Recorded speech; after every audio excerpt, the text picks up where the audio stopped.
tomēr, ja mēs ieskatāmies pagātnē, nav nepieciešams virpuļu viesulis, lai tomēr radītu kādus traucējumus. Un, ja mēs skatāmies uz elektroapgādi, tad ilglaicīgi pārāvumi tas jau ir drošības jautājums, un to mēs nevaram atļauties. Taču vai jau ir laiks sarkanajam brīdinājumam?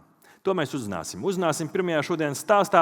Ar skaļiem aplausiem sagaidām pirmo šodienas runātāju Latvijas televīzijas laika ziņu redaktoru Tomu Brici. Sagaidām!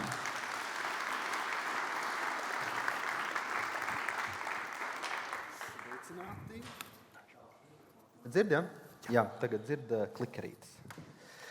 Liels prieks būt šeit, jo man īpaši prieks ir tāpēc, ka man patīk auditorijas, kas ir ļoti ieinteresētas tajā, ko es stāstu, un saprot to, ko es stāstu.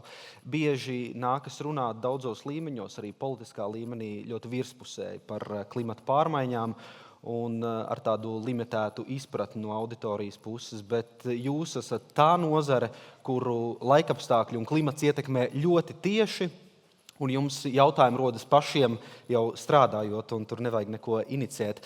Mūsdienu ātrajā informācijas laikmetā, kad pierasts, ka katrs stāsts ir jāizstāsta 1 minūtē, klimata pārmaiņas un klimats, diemžēl, ir tas retais, kurš nepakļaujas šiem visiem nosacījumiem, jo nav gluži viens īstais vainīgais, viens īstais cietējs un kaut kāds lielisks risinājums vainīgi. Kaut kādā mērā esam mēs visi, kāds vairāk, kāds mazāk. Cietēji arī mēs visi, kāds vairāk, kāds mazāk, par ko runā mazāk, ka ir arī ieguvēji un ieguvumi.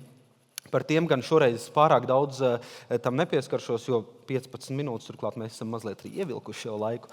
Bet tās dažas detaļas, kas skar tieši enerģētikas nozari, jo bieži vien ziņās šajos īsajos stāstos klimata pārmaiņas tiek pieminētas tik virspusē, ka rodas iespējas, ka viss ir diezgan skaidrs, kļūst siltākas ziemas, karstākas vasaras, mazliet vairāk stihiju, bet jau skatoties tikai uz enerģētikas nozari un tiem aspektiem, kas ietekmē jūs, to neskaidrību, diemžēl, ir gana daudz arī no klimata puses. Un, starp citu, ministra kungs citēja Raini, pastāvēs, kas pārmainīsies, klimats noteikti pastāvēs, jo tas pārmainās diezgan dinamiski. Sākumā netik daudz par drošību, bet tomēr par ģenerāciju es gribu pieminēt, jo tā ir sadaļa, kur tieši no klimata puses raugoties tā skaidrība ir relatīvi lielāka. Un šeit ir viens piemērs, mūsu likteņa upe Daugava pie Jēkabpils.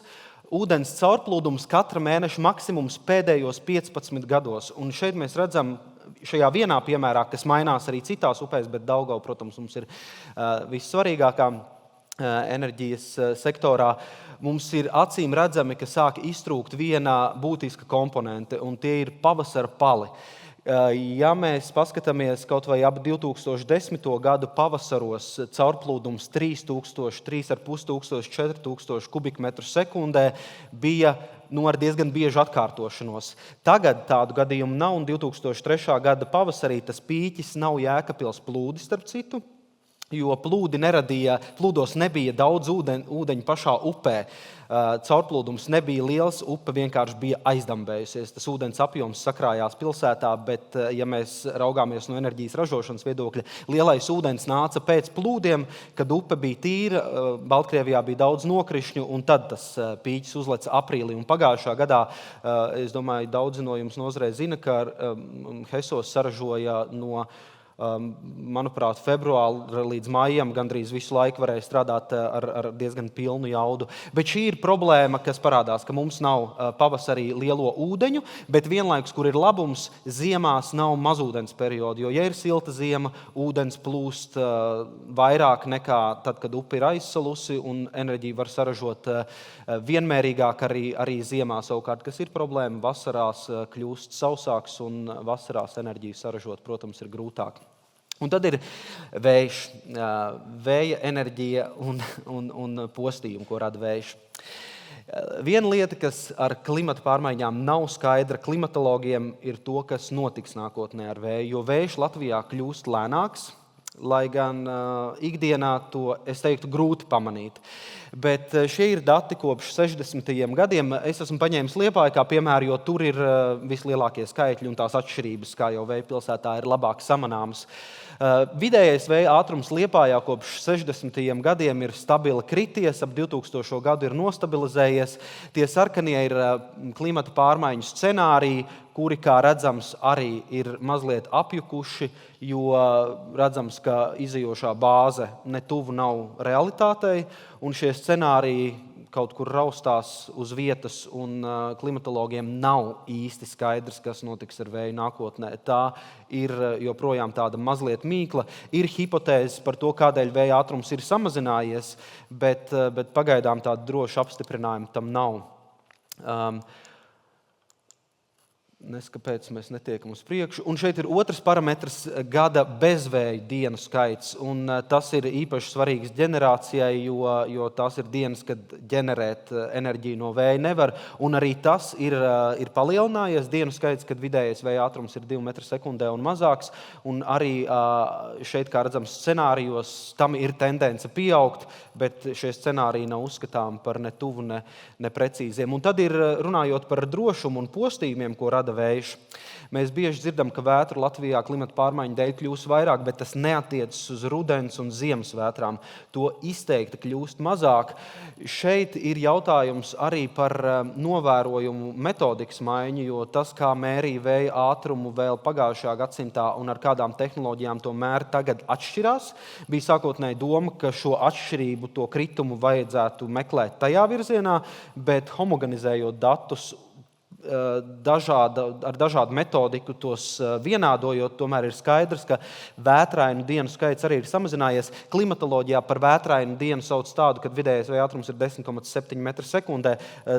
Tās nulles, kas tagad parādās, tas nenozīmē, ka enerģētikas nozares izpratnē vētru nav. Vētras, protams, ir tādas, kas rada postījumus, bet tā tendence ir acīm redzama. Es nezinu, kāda bija ikdiena 60. un 70. gados, kad Liepājā gadu bija 15-20 vētrainas dienas, bet tagad to acīm redzami nav. Un, ja mēs salīdzinām pēdējās vētras, kas ir bijušas, piemēram, pagājušā gada oktobrī, es domāju, nozares cilvēki atcerās pēdējo gadu spēcīgākā rudens vētra, tad uz pagājušā gadsimta vētru fonu tas bija sīkums. Vienīgi, kur mēs redzam klimata pārmaiņu ietekmi, rudens vētra uznāca oktobrī, kad siltā rudens dēļ lapas kokos bija vēl pilnīgi zaļas un netaisījās birt nost, un postījumi tādēļ pat pie relatīvi mazāka vēja ātruma bija vairāk, kas arī ir tāda klimata pārmaiņu ietekme. Bet jebkurā gadījumā vējš ir tā sadaļa, par kuru ir liela nenoteiktība nākotnē.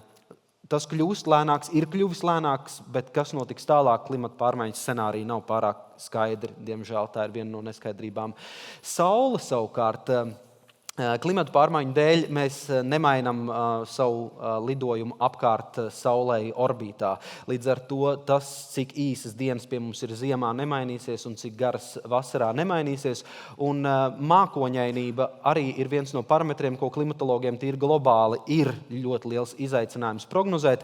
Latvijas aspektā, ko mēs vienīgais skaidri redzam, ka ziemas kļūs vēl mākoņainākas un vēl pelēkākas, bet tas nav laiks, kad mēs jebkurā gadījumā saražot saules enerģiju, bet vasarās atšķirības būs lielas. Un šeit kā piemēru es paņēmu 2 maijus. 2018. gada maijs un 10. gada maijs, saules enerģijas daudzums uz kvadrātmetru. Mēs redzam, ka tā atšķirība var būt gandrīz 2 reizes. Un tas var atšķirties no 1 maija uz 2, no maija uz jūniju. Tās svārstības turpināsies arī nākotnē. Pie mums laikapstākļi, kā mēs redzam, turpina būt ļoti nepastāvīgi. Un pie tik lielas saules spīdēšanas atšķirības, protams, arī jārēķinās, ka tā stabilitāte ražojot saules enerģiju nebūs nekad tāda liela. Un tas pats arī izlīdzinot uz gadu, 2 gadi blakus, protams, tad tā atšķirība vairs nav tik liela, bet tāpat tie ir 20%, kas var būt no gada uz gadu saules spīdēšanas daudzumā, kāda ir atšķirība. Un tas, kas ir skaidrs No drošības viedokļa nākotnē, ja mums rudens un ziemas vētru kļūst mazāk un tur tā nenoteiktība ir liela, bet tas samazinājums ir acīm redzams, tad spēcīgi negaisi, kas pēdējos gados ir parādījuši, ka nav vairs tikai lokāli, bet var izdarīt tādu pašu postu un lielāku kā plaša rudens vētra, kas plosās visā Latvijā. Nākotnē vasarām kļūstot karstākām, šeit gan ir izteikta tendence, ka tādu negaisu kļūs vairāk. Tātad šeit ir negaisi ar vēja brāzmām 25 metri sekundē. Pagājušā gadsimta pēdējie 30 gadi Latvijā ir novērtēts pētījumā, ka katrā punktā šāds negaiss atkārtojas 0,4, 0,8 reizes gadā, pat virs 0,8 reizēm gadā. Tas nozīmē, katru 2., 3. gadu katrā vietā Latvijā šāda vētra ar negaisu uznāk. Nākotnes scenārijos gadsimta beigās mēs redzam, ka tas procentuālais pieaugums Latvijā var būt pat vairāk nekā 100%. Tātad dubultojas šādu negaisu daudzums, un ko es vēl noteikti gribētu likt klāt, ka šie negaisi kļūs plašāki. Pagājušā gada spilgtais piemērs Zemgalē un Kurzemē 7. augustā. Karstas vasaras ir milzu enerģija šādiem negaisiem, un tādi atkārtosies biežāk. Un tāpat Lielgraudu krusa, kas varbūt tik daudz neiespaido pašu energotīklu, kā saules parkus, un arī Lielgraudu krusa kļūs par biežāku viesi mūsu reģionā. Ja mēs redzam, ka līdz šim atkārtošanās biežums katrā konkrētā vietā tiešām ir neliels, pat ne tikai 5 cm krusas, bet jebkādas krusas atkārtošanās biežums ir mazāks kā reizi gadā. Lai gan mums šķiet, bieži vien mēs vasarā dzirdam no visām malām, ka ir krusa, bet konkrētā katrā punktā tā neatkārtojas pārāk bieži, jo tā ir ļoti lokāla, tad nākotnē arī mēs redzam, mūsu reģionā ir pieaugums, tajā ekstrēmākajā scenārijā pat arī virs 100%. Un kas ir risinājums, lai mēs varētu labāk sagatavoties šīm stihijām, ir prognozēšana īsā termiņā. Bet arī tur jāsaka, diemžēl tādu lielu progresu mēs visticamāk nesagaidīsim, jo ir jāspēj prognozēt ļoti lokāli laikapstākļi. Mēs zinām, ka krusa un negaisa vienā vietā var visu nolīdzināt līdz ar zemi, un kilometru attālumā var būt saulains laiks. Šeit es tāpēc tā tīri uzskatāmi esmu parādījis dažas kartes, kādā izšķirtspējā šobrīd tiek prognozēta laikapstākļi, un tas ir gandrīz tālākais, kur mēs tiekam. Izšķirtspēja labākajā gadījumā, labākajiem modeļiem mūsu reģionā ir 2,5 km. Šobrīd Latvijas Vides ģeoloģijas meteoroloģijas centrs mēģina vienu modeli pielāgot ar augstāku izšķirtspēju, kas ļautu tos negaisus prognozēt. Bet kas ir labums meteoroloģiskais radars, kurš šobrīd Latvijā faktiski nedarbojas, ir tik sliktā stāvoklī. Tas ir tas, ar kuru mēs reālā laikā varam redzēt katru negaisa mākoni, un ar jaunākiem radariem var redzēt pat visus procesus, vai mākonī ir krusa, cik tā ir liela, cik stiprs vējš pūš negaisa mākonī. Tad šobrīd Latvijas Vides ģeoloģijas un meteoroloģijas centrs strādā pie projekta, kas varētu rezultēties ar 2 jauniem radariem Latvijā, jaunu uzlikt Rīgā, kur ir šis viens lidostā nestrādājošais, un ir atrasta jauna vieta un būs jauns radars arī Kurzemē, un tur gan, es domāju, meteoroloģijas centram nāksies cīnīties līdzīgi kā vēja parkiem, jo šī brīža atrastā vieta radaram ir blakus dievturu iecienītai lūkšanās vietai, ja nemaldos, Velnapēdas akmens to sauc Kuldīgā. Tā kā sabiedriskā apspriešana un diskusijas par izvēlēto vietu būs, jo, lai uzstādītu radaru, arī ir vajadzīga infrastruktūra, noteikti vides apstākļi apkārt, un nav bijis viegli atrast to vietu. Tad, kad Latvijā pēc, cerams, 2 gadiem, varbūt 3, būs šie 2 radari, tad arī būs iespēja attīstīt prognožu produktus, kas palīdzēs prognozēt bīstamus negaisus, vismaz ar 2, 3, 5, 6 stundu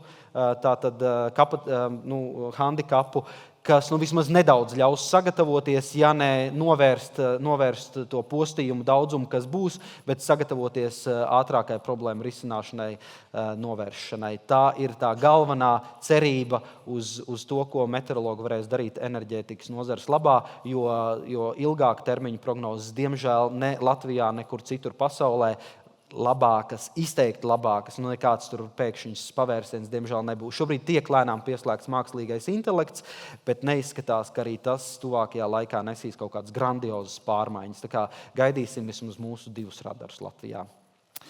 Tas arī no manis šoreiz ir viss. Paldies par uzmanību. Paldies Priča kungam ar aplausiem. Paldies jums!